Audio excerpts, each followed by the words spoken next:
ये है डिस्टेंस इस वक्त इतना क्लास में, और इनमें से एक एक टेबल पे बच्चा होता है और एक पे नहीं। बाकी शेप चार्ट्स ये देख सकते हैं बैकग्राउंड में, बिल्कुल नीट एंड क्लीन, हमारी तरह से नहीं भरे हुए। ऐसी चीज़ें हैं जो बच्चों के लिए फ़ायदेमंद हैं। Dustbin in the class.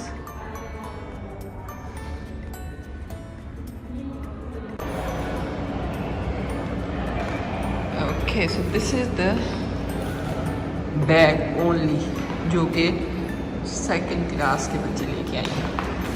इनका लंच सिर्फ और कुछ भी नहीं,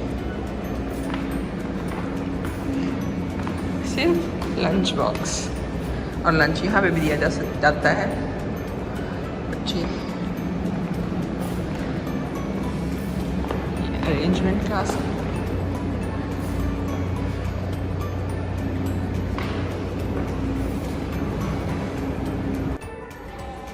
this is counting fives, just remind कराने के लिए बच्चों को यहाँ पे कि 5 स्किप करके कैसे काउंट करते हैं। तो आप देख सकते हैं ये मुख्तलिफ जगहों पर इसी तरह से लगाया जा सकता है। देन यहाँ पे ये स्किपिंग 10 है,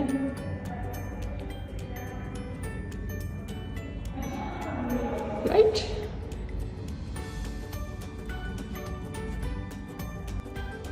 और ये है क्लासरूम के रूल्स बच्चों को याद दिलाने के लिए। फर्स्ट हमें सबसे पहले तो ये कि ये रूल्स हैं आपको पता हो, फिर उनको याद दिलाया जा सकता है अगर वो किसी तरह से भी मिसबिहेव कर रहे हो तो। Always do your best, listen carefully, follow directions, raise your hand to speak, treat others with respect, make good decisions, encourage each other, try new things, learn from your mistakes and be yourself. ये सारे के सारे उर्दू में translate करके चाहिए तो आप लिख सकते हैं, आप चाहें तो इंग्लिश में भी, अगर इंग्लिश है बच्चों की अच्छी, या इसी तरीके से आप उनको इंग्लिश सिखा सकते हैं इन सेंटेंसेस के ज़रिए। So try this to.